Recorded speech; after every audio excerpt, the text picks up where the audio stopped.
Defienden esa primera línea de parrilla, Sergio Bello con el 42, Francisco Javier Lucena con el 36, Igor Cayano con el número 2, porque detrás tiene con muchas ganas en la segunda línea Michael Vilariño Vilas, número 10, y a Daniel Vázquez Reino, número 70.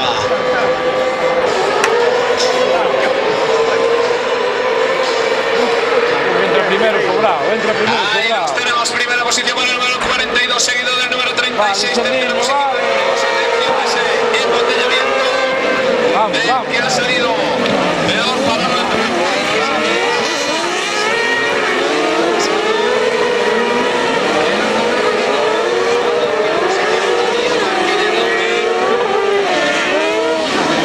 Mala suerte ese pequeño embotellamiento que ha...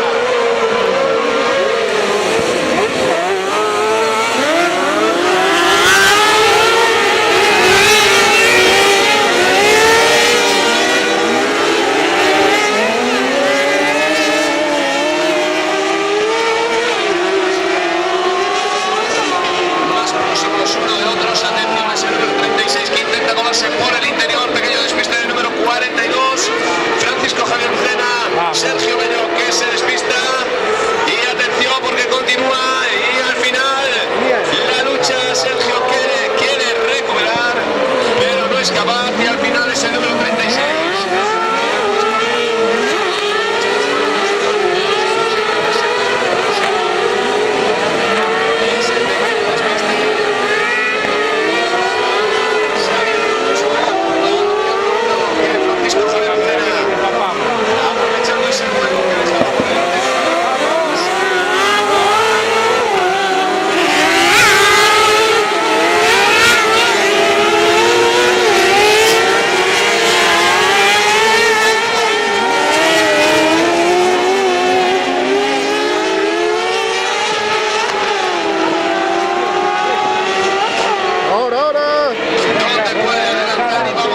Si es capaz, ahí tenemos. Ahí está.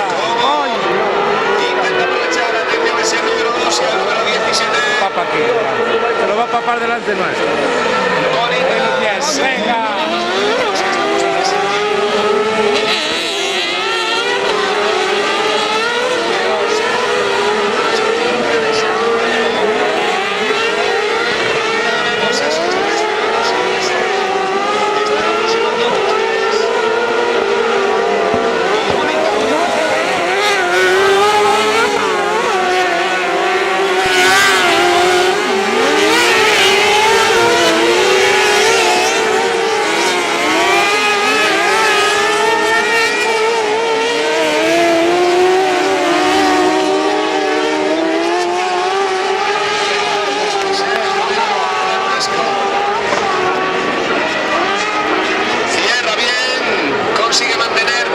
Se abrirá. Seguido del número 70, el número 2, Igor Cayano, Michael Vilariño.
de paseo.